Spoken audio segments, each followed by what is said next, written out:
이 아침에 나눌 하나님의 말씀은 요한복음 20장 11절에서 12절까지 말씀입니다.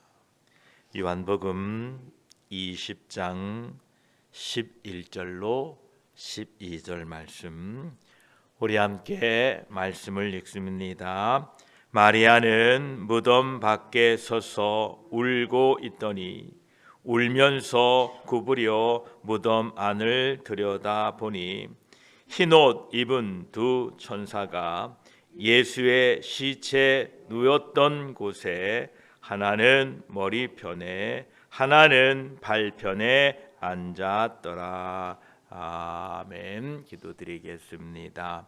하나님 아버지, 감사합니다. 이 아침에도 우리를 불러 예배하게 하시니 감사합니다.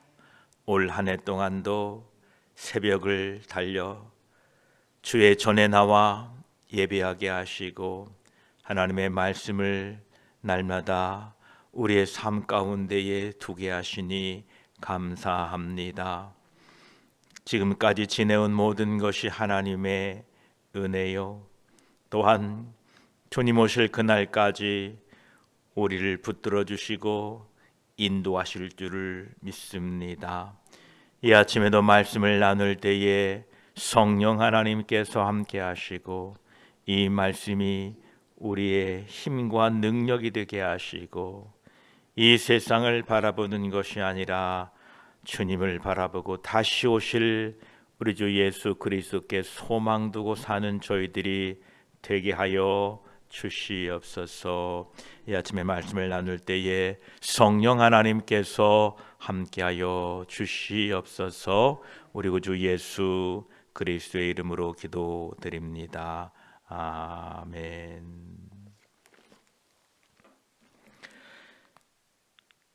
요한복음 20장 11절 말씀에 마리아는 무덤 밖에 서서 울고 있더니 울면서 구부려 무덤 안을 들여다보니 라고 기록되었습니다.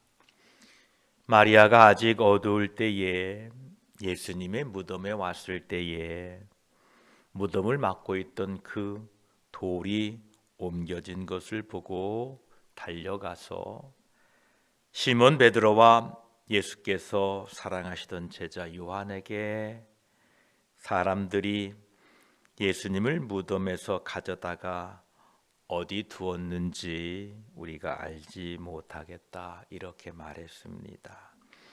이 소식을 들은 두 제자는 무덤에 가서 그 무덤 내부를 보니 세마포를 살펴보았습니다. 거기에 세마포가 있었는데 그 세마포가 개켜져 있다.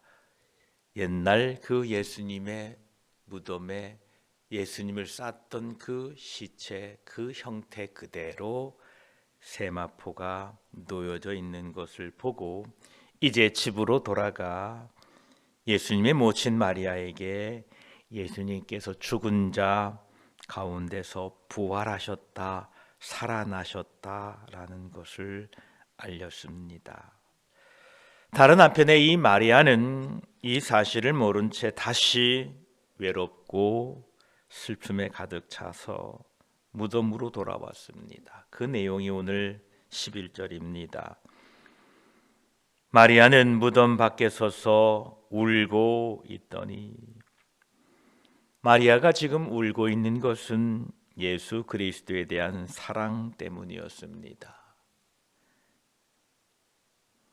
여기서 성령께서는 사랑이 믿음으로 조종되어야 한다는 것을 우리에게 가르쳐주고 있습니다. 지금 마리아는 그 무덤이 비어있기 때문에 울고 있습니다. 예수님의 시체가 없어졌기 때문에 울고 있던 거지요. 그러나 예수님께서 살아생전에 부활하시겠다고 거듭 말씀하셨는데, 만약 그 말씀이 생각났다면 빈 무덤을 보고 울지 않고 기뻐했을 것입니다. 만약 예수님의 시체가 그 무덤에 그대로 있었더라면 마리아는 정말로 울었어야 했을 것입니다.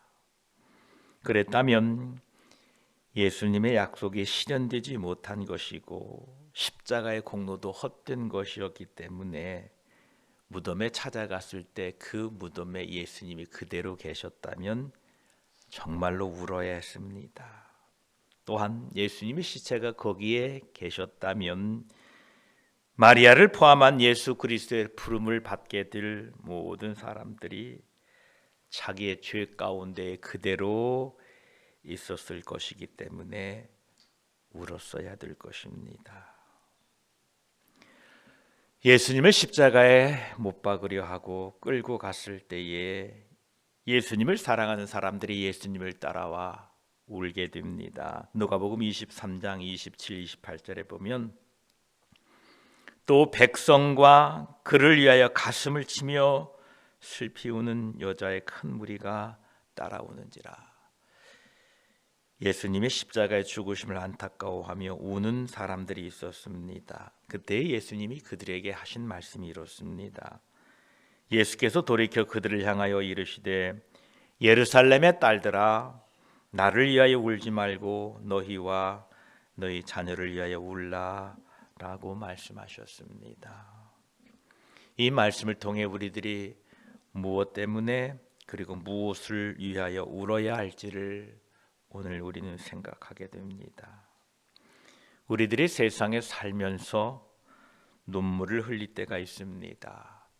그것은 기쁨의 눈물일 수도 있고 슬픔과 애통과 한탄의 눈물일 수도 있습니다. 감사와 기쁨의 눈물은 신앙의 많은 유익과 하나님의 선물을 누리게 합니다.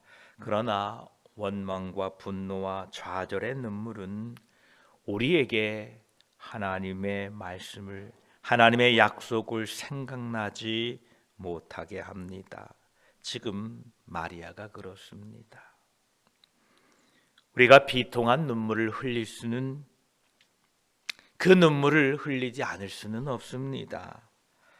그러나 이 모든 일들을, 기쁨과 눈물과 슬픔을 하나님이 이 모든 것들을 빚어서 우리에게 최종적으로 평안과 기쁨을 주신다는 것을 신뢰하시고, 당시에는 비통할 뿐 아무 희망이 없어 보일지라도 하나님을 신뢰하시고 믿음으로 일어서시기를 축복합니다. 이제 마리아가 울면서 구부려 무덤 안을 들여다보게 됩니다. 이 억제할 수 없는 슬픔에 사로잡히면 항상 이렇게 될 수밖에 없습니다. 우리가 희망이 없는 사람들처럼 슬퍼할 때에 믿음이 아니라 육신의 눈으로 보고 육신의 귀로 듣는 것을 의지하고 살아가면, 영이 아니라 육체를 따라 움직이게 될 때에 우리는 구부려서 이 땅 아래 것만 집중하게 됩니다. 그러나 하나님의 백성들은 다윗 왕의 고백처럼 시편 123편 1절에 하늘에 계신 주여 내가 눈을 들어 주께 향하나이다 라고 고백하듯이 우리 모두가 하늘을 바라보고 살아야 됩니다.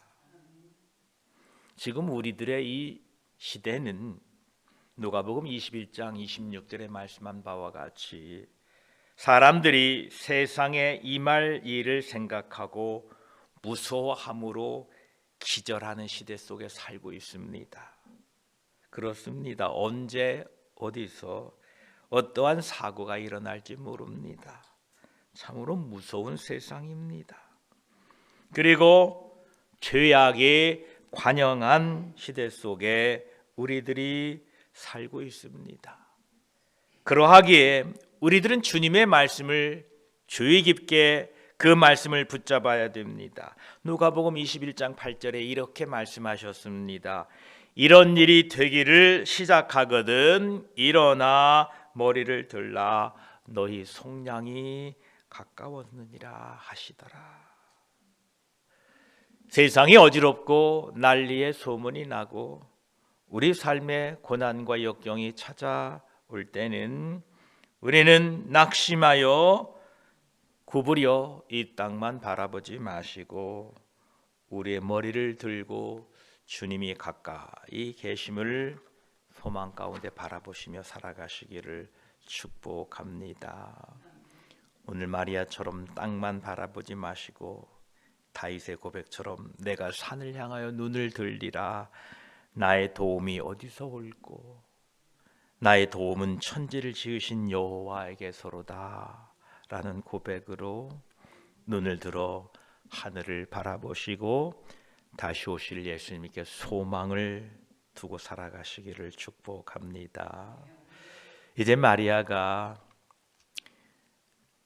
무덤 밖에 서서 울고 울면서 구부려 무덤 안을 들여다보게 됩니다. 들여다보니 12절에 흰 옷 입은 두 천사가 예수의 시체 누웠던 곳에 하나는 머리편에 하나는 발편에 앉았더라 라고 기록됩니다. 하나님께서는 믿음 없는 우리에게 끝까지 인내하시고 깨닫게 하시는 은혜를 베푸십니다. 우리들이 마음을 다하여 예수 그리스도께 집중하기만 하면 우리 믿음이 연약하고 지식이 적을지라도 하나님께서는 우리에게 참아주십니다. 예수님이 그렇게 생전에 말씀하셨는데도 깨닫지 못했던 제자들과 이 마리아에게 하나님은 끝까지 인내하시고 사랑하시고 계십니다. 하늘로부터 온 이 두 천사가 신속하게 마리아를 안심시켜주고 있습니다. 걱정하지 말아라. 무덤에 천사들이 있었다는 것은 하나님께서 악한 자들이 예수 그리스도의 몸을 가져가지 못하도록 지키셨다는 것을 알 수가 있습니다. 그리고 이 두 천사들이 지금 자세를 취하고 있는 모습을 보게 되면 하나는 머리편에 하나는 발편에 앉아 있다라는 이 모습을 통해서 지금 모든 일이 잘 되었다는 것을 우리에게 가르쳐 주고 있습니다. 지금 천사가 하나는 발편에 하나는 머리편에 이렇게 앉아 있습니다. 그런데 그 무덤에 베드로와 요한이 방문을 했지요. 그들은 왜 천사들을 보지 못했을까라는 의문이 종종 제기되어 왔습니다. 천사들은 그때도 거기 있었으나 다만 보이지 않았던 것입니다. 시편 91편 11절에 이렇게 기록됩니다. 그가 너를 위하여 그의 천사들을 명하사 내 모든 길에서 너를 지키게 하심이라. 이 말씀을 통하여 천사들은 예수님께서 무덤에 안치던 그 이후에 예수님의 시체를 지키셨던 것이 분명합니다. 이것은 하나님의 약속이었습니다. 하나님께서 그렇게 지키도록 하셨습니다. 우리가 아는 것처럼 성경을 통해서 이 하나님의 천사들은 하나님의 명령하심에 따라 보이기도 하고 보이지 않게도 하며 즉각적이고 그리고 초자연적으로 나타나기도 하고 사라지기도 합니다. 우리가 천사들의 임재를 자각하지 못한다 할지라도 그들은 모두 성도들의 곁에 현존하고 있습니다. 히브리 1장 14절에 이렇게 말씀합니다. 모든 천사들은 섬기는 영으로서 구원받을 상속자들을 위하여 섬기라고 보내심이 아니냐라고 말씀합니다. 베드로가 투옥되었을 때의 일입니다. 교인은 모여서 베드로를 위하여 기도했지요. 하나님께서 기적적으로 기적을 베푸셔서 베드로를 이제 그 옥에서 나오게 하시고 베드로가 그 기도처에 찾아가 문을 두드렸던 이 상황이었습니다. 사도행전 12장 13, 15절을 보면 베드로가 대문을 두드린데 로데라 하는 여자아이가 영접하러 나왔다가 베드로의 음성인 줄 알고 기뻐하여 문을 미쳐 열지 못하고 달려 들어가 말하되 베드로가 대문 밖에 섰더라 하니 그들이 말하되 내가 미쳤다 하나 여자아이는 힘써 말하되 참말이라 하니 그들이 말하되 그러면 그의 천사라 하더라. 유대인들도 같은 사상을 가지고 있었습니다. 모든 성도들에게는 그의 천사가 있다라는 사상이지요. 우리가 이 천사에 대하여 분명히 알아야 될 사실은 천사들은 인간들보다 더 훨씬 능력 있고 뛰어납니다. 예, 맞습니다. 그러나 그들이 우리보다 능력이 있고 뛰어나다 하여서 우리들은 그들을 경배해서는 안 됩니다. 이 세상에는 천사 경배, 천사를 높이려고 하는 이러한 생각들이 있습니다. 왜냐하면 우리 인간보다 뛰어난 것이 분명하거든요. 그러나 천사나 우리들이나 다 같이 하나님의 피조물이라는 사실을 우리는 잊지 마셔야 됩니다. 하나님께서 창조하신 해와 달과 별들 그리고 모든 자연 만물은 우리와 같은 피조물이지 신앙의 대상은 아닙니다. 제가 한국에 있었을 때 아침 일찍 공원에 나가서 운동을 하면 어떤 사람이 그 떠오르는 태양을 보고 손을 모으고 이렇게 절을 해요. 여러분, 피조물을 신으로 섬긴다는 것은 얼마나 어리석은 일입니까? 예를 들어서 하나님이 만들어 놓은 그 피조물인 집에 기르는 개여 당신이 나의 신입니다. 무엇라고 말씀하시는지 내가 순종하겠고 복종하겠습니다라고 한다면 얼마나 우스운 일입니까? 여러분, 피조물을 신이라 섬기는 것은 어리석고 미련한 것입니다.